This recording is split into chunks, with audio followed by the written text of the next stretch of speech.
J'ai rencontré mon épouse au Brésil, à Rio. Elle faisait partie du monde de la nuit, et moi aussi. Nous amuser était notre seul objectif, notre seule manière de penser. J'étais arrogant, orgueilleux, voleur, menteur, je disais du mal des autres, et je cachais bien mon jeu. Nous nous sommes mariés le 20 mars 2006, le même jour que mon anniversaire. Je suis né le 20 mars 1970. Nous sommes restés pratiquement 6 ans au Brésil et nous sommes rentrés en France en 2016. Nous avons vécu de bons moments, mais aussi des mauvais, aussi bien en France qu'au Brésil. Nous avons été presque sur le point de nous séparer, parce que derrière tout cela, Satanas voulait détruire notre famille, notre couple. Et nous n'en avions pas la moindre idée avant notre rencontre avec le Seigneur Jésus, notre Dieu, celui que nous prions et que nous adorons chaque jour.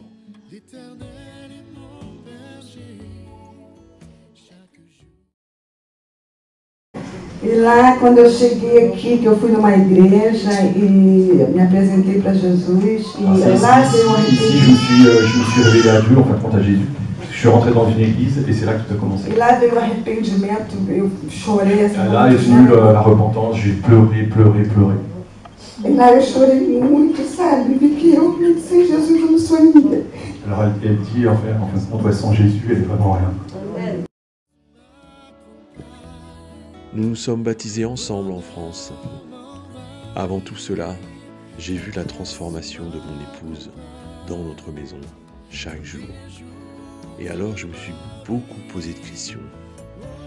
Denise avait vraiment changé. Pourquoi lisait-elle toujours la Bible? Pourquoi elle écoutait toujours des choses en relation avec Dieu?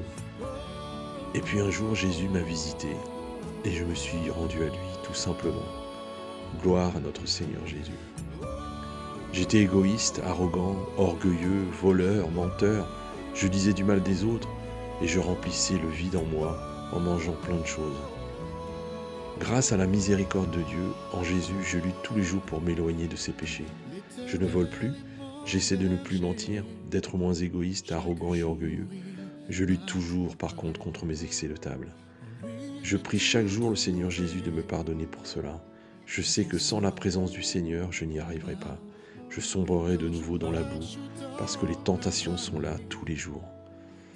Alors je prie Dieu pour qu'il m'aide à me fortifier dans sa parole, qu'il m'aide à me sanctifier, à aimer plus, à être plus patient.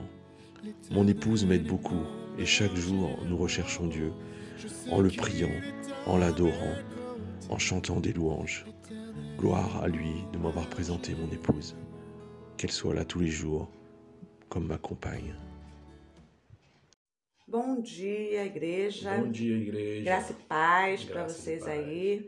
Passando hoje para deixar mais uma palavrinha, tá? Hoje a gente vai falar de um tema, né?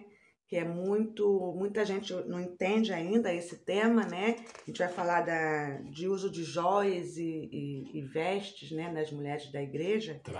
Je suis finalement né de nouveau grâce au Seigneur. Alors chaque jour, je recherche Dieu en le priant, en le louant et en étudiant sa parole. O Senhor é meu pastor, nada me faltará.